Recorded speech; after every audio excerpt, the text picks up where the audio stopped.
Krishna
Thank you.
Dwarkanath भगवान की राधे राधे राधे ये द्वारकानाथ भगवान की जय। ये तो प्रभु की अपार कृपा है कि उनकी दिव्य लीलाएं उन्हीं के द्वारा उन्हीं को सुनाने का अवसर वह से तुच्छ जीव को देते हैं। मैं आपके चरणों में निवेदन करूं, कहते हैं कि मुझे कहानी कहनी आती है, इससे ज्यादा मेरा कोई अस्तित्व नहीं है। मैं आपसे एक निवेदन करना चाहता हूं कि द्वारकानाथ का ही बसारा है ये जो समस्त जगत है। ये जो नजर आता है, जो नजर नहीं आता है, वह सब द्वारकानाथ ही है। उनके साथ श्री राधा रानी जी विराजमान हैं और हमारे साक्षात हमारे यहाँ पर साक्षात दर्शन माई राधा जी के, रुक्मिणी मैया जी के और द्वारकानाथ भगवान जी के नित्य प्रति उपलब्ध है। मैं आपसे पहले निवेदन कर चुका हूँ। यह साक्षात ठाकुर खड़े हैं। आज हम एक ऐसी लीला में प्रवेश करना चाहते हैं। प्रभु की कृपा से आइए हम सब अपने उस विश्वास को जगाने का प्रयास करते हैं जो हमें ये बताता है कि मेरे घर के जो ठाकुर जी हैं वह पीतल के हैं, फला मूर्ति पत्थर की है, फला अमुक कांसे के ठाकुर हैं। आइए हम सब अपने मंदिर से जुड़ी हुई इस लीला में प्रवेश करते हैं। ठाकुर जी की अपार कृपा से ये ठाकुर जी ही बता रहे हैं, ठाकुर जी को ही समझा रहे हैं, ठाकुर जी की ही लीला है। वरना किसी भी व्यक्ति में इतनी समर्थ नहीं कि यहाँ पर आकर इस लीला को सुन सके, इसको कह सके। हमें चलना है प्रभात चौक पर जालंधर रोड की ओर मुड़ते हुए, ITI के साथ बाईं ओर को मुड़ते हुए एक माँ कामाक्षा देवी का मंदिर है। मैं आपसे बताऊं कि जब जालंधर रोड नहीं थी, जब ये एकमात्र पगडंडी हुआ करती थी, तब से भक्तों उस स्थान पर एक सिद्ध संत बैठकर तप किया करते थे। एक छोटा सा स्थान था जिस पर टूटी फूटी छत थी और वहां कुछ भी नहीं था और मात्र एक संत वहां पर बैठकर तप किया करते थे। बात उस समय की है, आप अंदाजा लगा लीजिए कि जालंधर की बसों का आना जाना भी उस रोड पर नहीं था। बताने वाले भक्तों ने मेरे कानों में ये डाला कि विजय भैया कि उस समय जालंधर रोड मात्र एक पगडंडी हुआ करती थी और जब यह रोड विकसित हुई, जब उस पर बसें चलने लगी, लोगों का आना जाना शुरू हो गया, तो भगत जी को वह स्थान शोरगुल बताने लगा, शोर मचाने लगा और एक रात्रि को वह भगत जी उस तपो स्थान को छोड़कर कहीं और गंतव्य को रवाना हो गए। अब उनका वह तप स्थान भक्ति कभी कभी उनके पास आती थी। एक और व्यक्ति जो आप जैसा भक्त था, उसने वहां पर जाकर पूजा करना आरंभ किया। उनकी एक विशेषता थी कि उनके पास साइकिल था। साइकिल पे जहां भी जाते थे, सड़क पर एक ईंट मिलती, 2 ईंटें मिलती, उसे उठाकर साइकिल पर रख लेते और आकर उस स्थान के ऊपर रख देते। खुली जगह थी और वहां पर ईंटें एकत्रित करना शुरू कर दिया भगत जी ने। कोई वहां से ठेले वाला निकलता जो भट्ठे से भरकर ईंटें ले जा रहा है, उसके समक्ष हाथ जोड़कर खड़ा हो जाते कि भाई अगर तुम में समर्थ है तो इसमें से 2 ईंटें मुझे दे दो। बाबा तुम इन 2 ईंटों का क्या करोगे? यहाँ पर मंदिर बनने वाला है, उसके लिए तुम्हारा योगदान मांग रहा हूँ। भगत जी की तरफ देखकर सभी हंसते, इस उजाड़ स्थान पर जहाँ पर कोई नामो निशान भी नहीं है, यहाँ पर मंदिर कैसे बनेगा। लेकिन उन भगत जी ने करते करते करते करते इतनी ईंट जमा कर दी, इतनी ईंट जमा कर दी कि कहने की बात नहीं। अब वह स्थान किसी और के हाथ में चला गया। हमारे शिवरात्रि उत्सव कमेटी के प्रधान हरीश खोसला जी को जब इस बात का पता चला कि यह एक सिद्ध स्थान है, तपोभूमि है, पुरातन मंदिर है, तब इन्होंने जाकर प्रार्थना की। ठाकुर जी ने जो भी रास्ते इन्हें सुझाए, उन रास्तों को अपनाकर इस स्थान को उठाकर सनातन के हवाले किया है। अब जब वह नींव खोदने के लिए लगे तो भक्तों आप इस बात को समझें, उसमें से 20,000 ईंटें निकली। देखिए भक्ति की पराकाष्ठा। कब से भिल्ली माई लगी हुई है, जब से भिल्ली माई बचपने में है और मतंग ऋषि जी के आश्रम में जाती है और मतंग ऋषि जी का शरीर उसके बाद समाप्त हो जाता है, वह भगवान में विलीन हो जाते हैं। और जब भिलनी का वृद्ध समय आ चुका है, तब जाकर भगवान राम उनकी कुटिया में आते हैं। कितना लंबा तप है और इस लंबे तप का अंत कैसे होता है आप समझ लीजिए। भगवान की जो भक्ति है, भगवान के प्रति जो प्रेम है, उसमें कितना समय लगता है। यह क्यों लगता है? भगवान यह हमें बार बार देखते हैं, हमारी परीक्षा लेते हैं कि अभी यह दुनिया में कितना रमा हुआ है। अभी ये विजयदास जो लोगों को कथा सुनाता है, इसके अपने पल्ले क्या है, इसलिए समय लगता है। भगवान राम कब आते हैं? जब उन्हें विश्वास हो जाता है कि इसके मन में, तन में, जीवन में, दिल में, दिमाग में 100% मैं हूं, तब भगवान आते हैं। कब से लगे हुए लोग भगत जी 20,000 ईंटा एकत्रित कर दिया। पिपलावाला के रहने वाले रहे, साधारण व्यक्ति। हरीश खोसला जी बताते हैं कि मंदिर का निर्माण आरंभ हुआ, सब लोगों को एकत्रित किया गया, विशाल सभाएं हुई, जो भी जिससे वर पड़ा सनातन में योगदान दिया गया और वह माँ कामाक्षा देवी का मंदिर बनकर तैयार हुआ। अब वहां पर माँ कामाक्षा देवी जो आसाम में गुवाहाटी में है, वहां से पिंडियां लानी है। इस काम के लिए किसी ड्यूटी नहीं। अब राधा कृष्ण जी का भी वहां पर स्वरूप बनने वाला है। हमारी सुई आकर द्वारकानाथ पर उड़ती है, हमारी सुई आकर द्वारकानाथ पर अड़ती है। तो इसलिए मेरे मन की बात को लीला का वह पोर्शन अच्छा लगा जब खोसला जी ने राधा और भगवान का, द्वारकानाथ भगवान का नाम लिया। कहने लगे कि जयपुर में भगवान के बड़े विग्रहों का ऑर्डर जब दे दिया गया तो उन्होंने बताया कि इतना समय लग जाएगा। तब तक ये बात बनी कि फुट सवा फुट के जो ठाकुर हैं वह लाए जाएं और तब तक मंदिर में पूजा अर्चना होती रहे। जितने भी विग्रहों का आने में समय लगेगा, सबके लिए इस तरह की व्यवस्था की जानी चाहिए।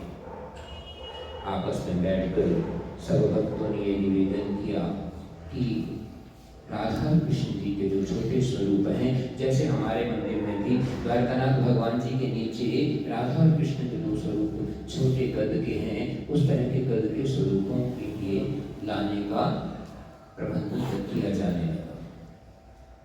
अब मैं आपको लेकर चलता हूँ। मॉडल टाउन में भगवान राम जी का मंदिर है, उनके साथ एक ठाकुर जी के वस्त्रों के लिए, ठाकुर जी के श्रृंगार के लिए एक दुकान खुली हुई है, जिसको चलाने वाले ठाकुर जी की कृपा से गोपाल भैया। अब गोपाल भैया की निरंतर भेंट हमारे उन एसडीओ साहब से होती है जो आपके इस मंदिर में लगातार आते हैं। अब एसडीओ साहब पेशे से एसडीओ हैं और वह कहते हैं कि विजय भैया, एसडीओ कैनाल कॉलोनी में मैं था और जो एसडीओ किया करते थे मैं वह सब कुछ किया करता था। मेरा डिपार्टमेंट इस तरह का है कि एसडीओ के पेशे में रहकर, उस नौकरी में रहकर जो भी होता था वह मैं भी करता था। एक दिन गोपाल भैया की दुकान पर वह बैठे थे, मैं भी गोपाल भैया की दुकान पर पहुंच गया तो गोपाल भैया कहने लगे, लो विजय भैया आ गए, ये आपको बताएंगे द्वारकानाथ भगवान के बारे में, यहाँ का क्या स्वरूप है। मैं ठहरा पुराना बकबक करने वाला, मैंने वहाँ पर अपना मंच संभाला और एसडीओ साहब को इस मंदिर के बारे में, अपने ठाकुर के बारे में, अपने प्रियतम के बारे में जो मुझे मालूम था, जो मुझसे बन पड़ा, जो उस समय द्वारकानाथ को मेरे लिए अच्छा लगता था, वह ठाकुर ने मुझे मेरे मुख से कहलवा दिया।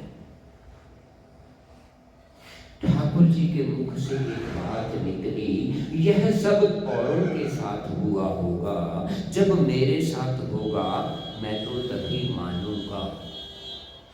पढ़े लिखे लोग हैं, बुद्धिजीवी लोग हैं, तर्क जानते हैं, वितर्क जानते हैं और क्या कहते हैं कि हे द्वारकानाथ, जब मुझे कुछ दिखेगा, जब मुझे कुछ सुनेगा, जब मुझे कुछ महसूस होगा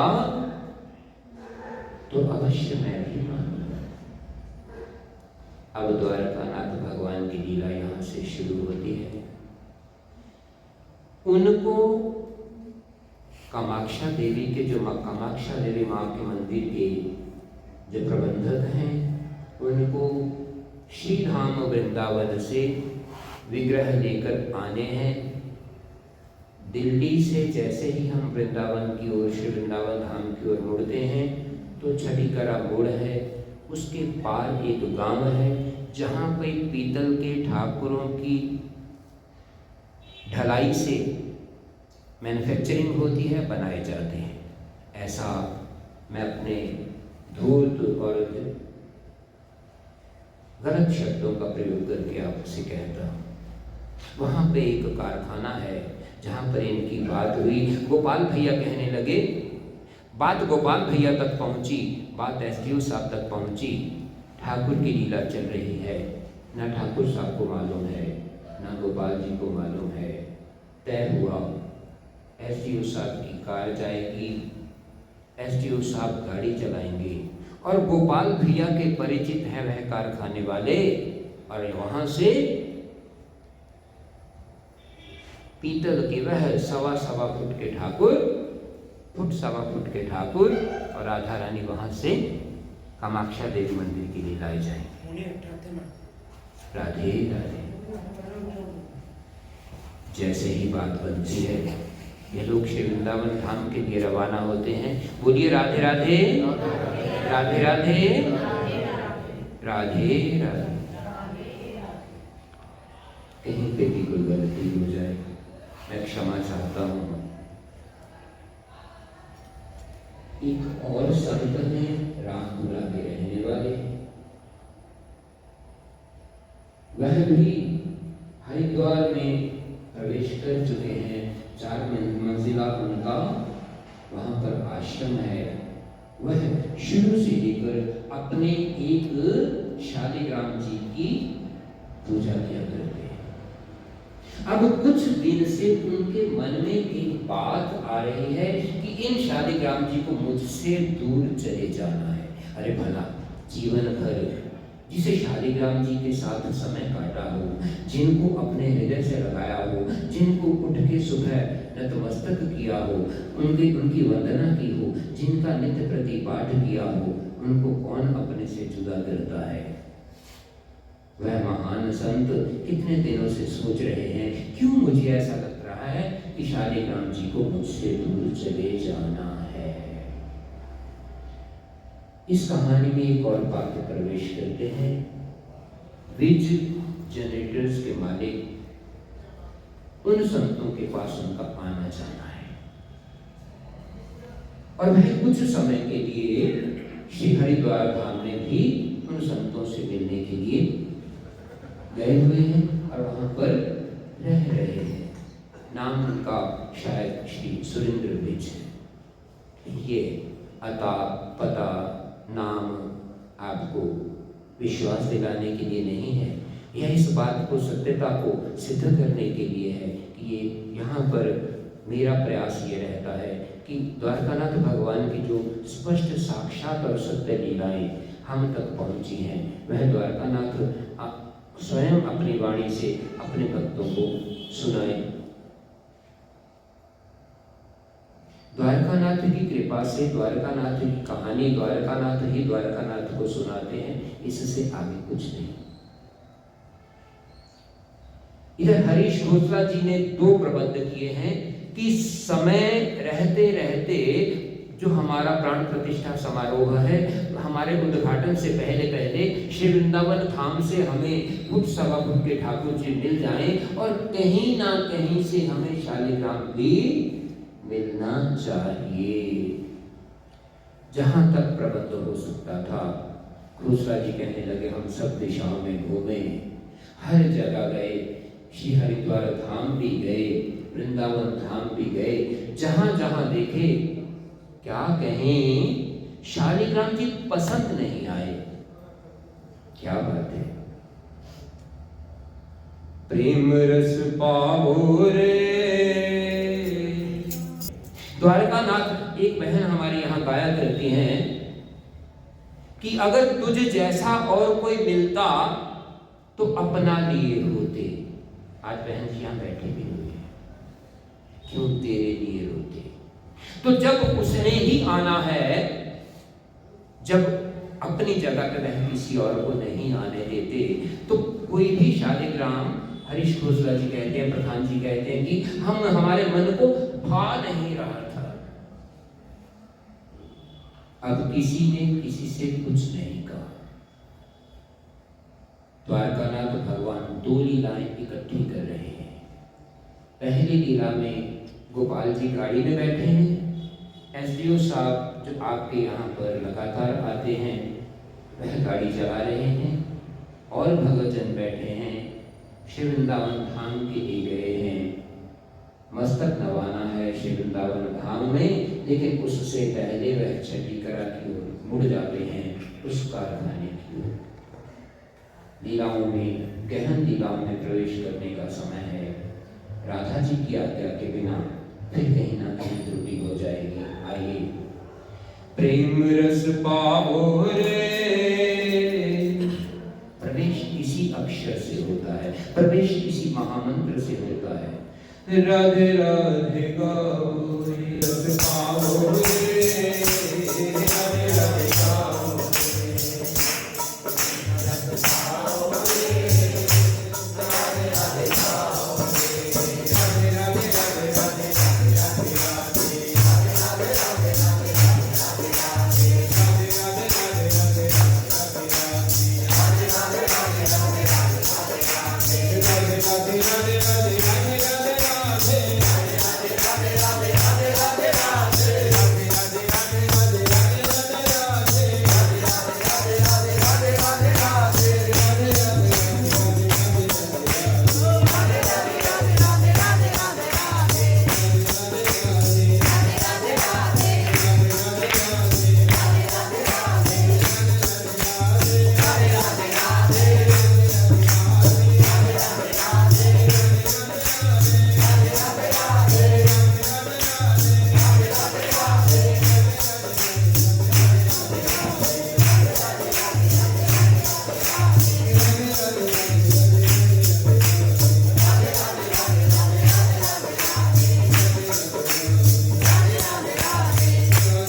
छठीकरा के पास गांव,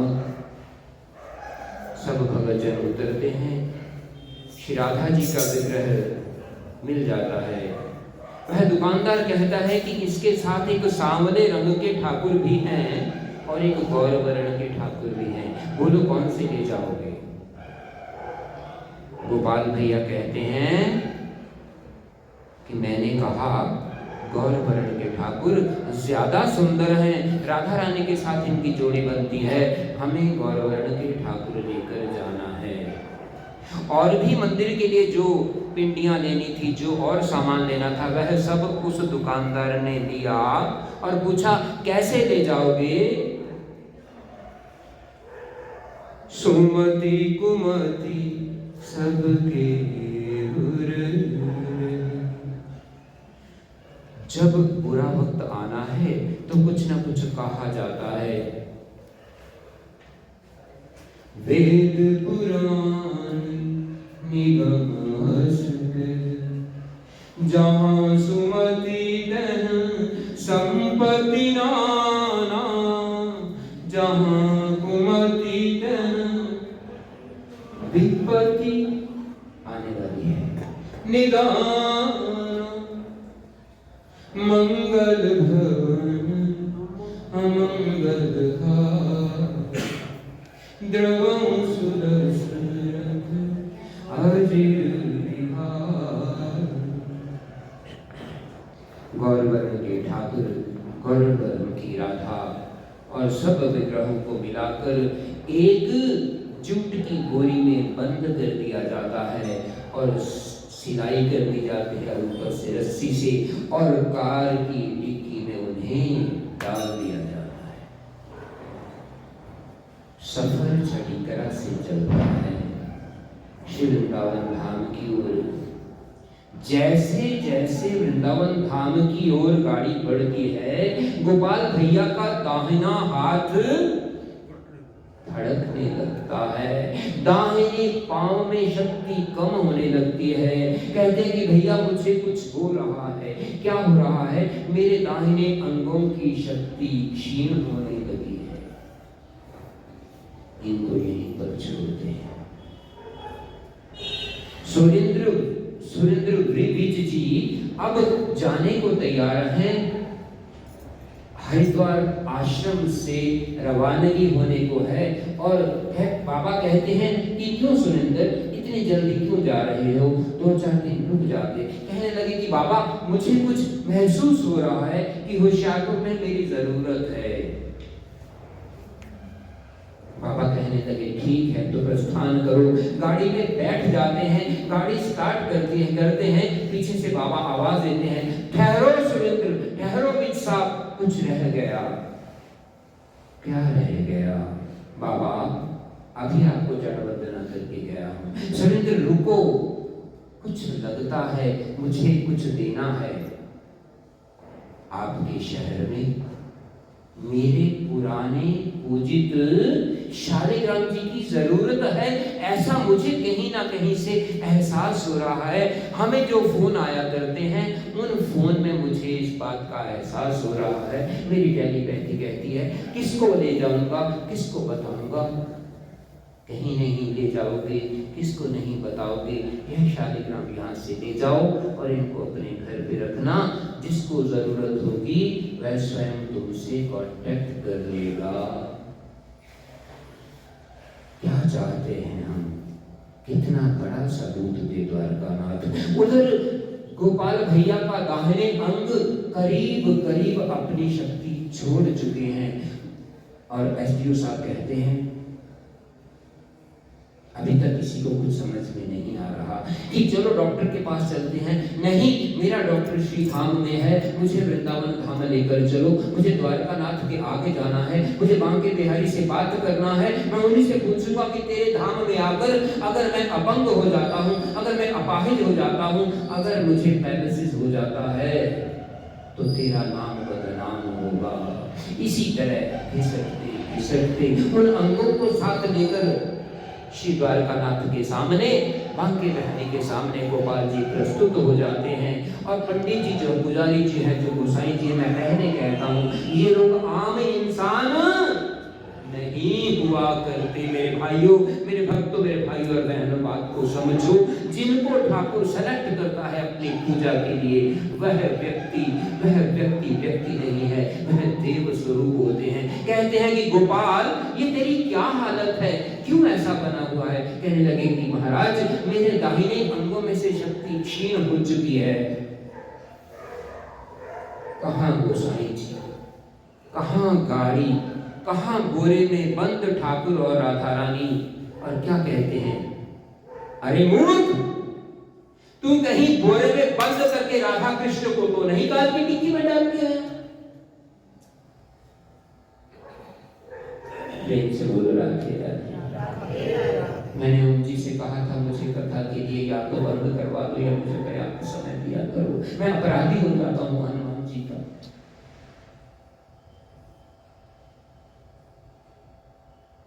क्षमा चाहता हूं। हाँ महाराज ऐसा हुआ है, जल्दी जाओ उनको लेकर आओ। अब एसडीओ साहब की आंखें खुल रही है। अरे मैंने ऐसा तो नहीं कहा था, ऐसा सबक सीखने के लिए तो नहीं कहा था, मुझे इशारा भी दे दिया होता, इस भगत जी को इतना बड़ा कष्ट क्यों दिया। दोनों भागते हैं, कर्ण की टीकी खोलते हैं और राधा कृष्ण को निकालकर जब जैसे ही गोसाई जी को देते हैं, अरे ये किसको ले आए। हरकनाथ का रंग कौन सा है? काला है। बांके बिहारी का रंग कौन सा है? काला है। कृष्ण कैसे हैं? काले हैं। तो ये गौर वर्ण कृष्ण कहां से आए? भागो, वापस जाओ। कारखाने में गए, भैया जो तू कह रहा था सच कह रहा था, अपने सामने वाले कृष्ण मुझे दे दे। राधा जी के साथ जोड़ी बनती है, मैं भाग रहा हूं कथा में। और जैसे ही गोसाई जी को वह दोनों पकड़ाए जाते हैं, गोसाई जी राधा और कृष्ण की वह जो जोड़ी है, उन्हें द्वारकानाथ भगवान के चरणों में उनके साथ पधराते हैं। श्री वृंदावन धाम में बांके बिहारी के साथ पधराते हैं। जैसे ही उनका स्पर्श होता है, गोपाल भैया कहते हैं जय जय श्री राधे, जय जय श्री राधे, जय जय श्री राधे। गोपाल भैया पल भर में स्वस्थ हो जाते। अभी भी दुकान है मॉडल टाउन में, राम जी का मंदिर। तीसरी दुकान ठाकुर जी के वस्त्रों की, पूजा सामग्री की।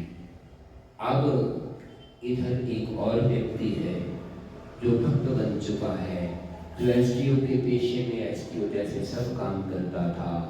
आज उसकी आंखों से झर झर झर झर झर झर आंसू बह रहे हैं। मान गया, द्वारकानाथ समझ गया, बस बहुत हो गया।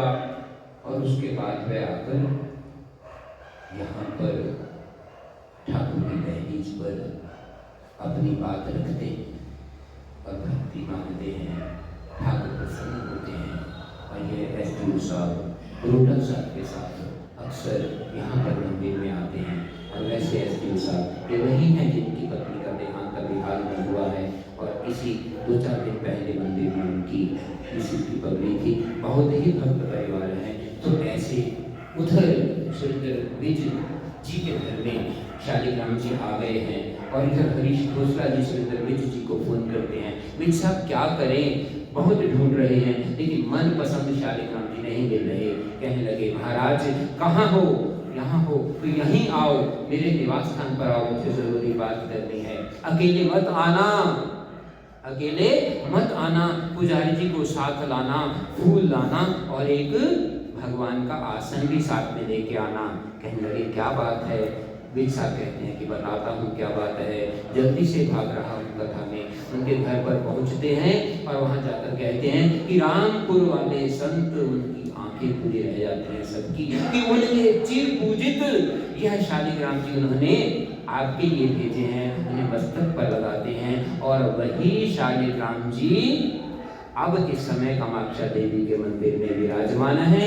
वही राधा और कृष्ण इस समय कामाक्षा देवी के मंदिर में विराजमान है। राधे राधे, राधे राधे, श्री राधे।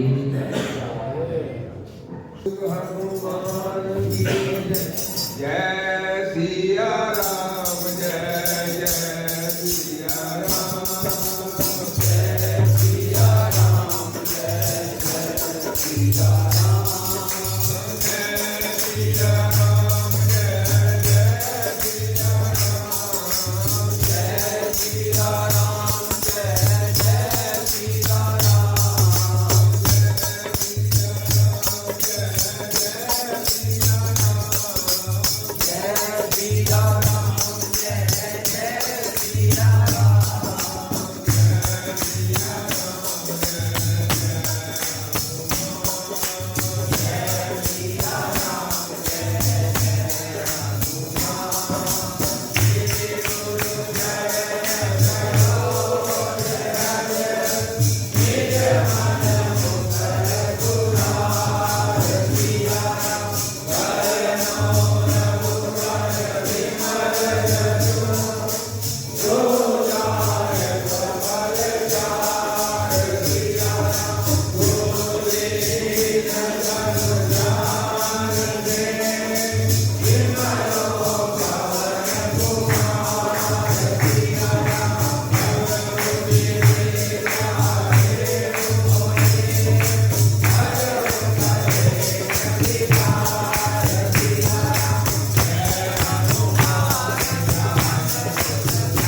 तेरा मन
हरे कृष्णा हरे कृष्णा हरे कृष्णा हरे कृष्णा।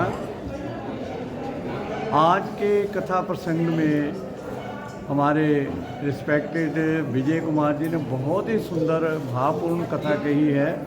तो ये इस ब्लॉग में आप देखोगे, सुनोगे और भगवान को महसूस करेंगे कि आप साक्षात भगवान के दरबार में बैठे हुए हो और भगवान की कथा सुन रहे हो।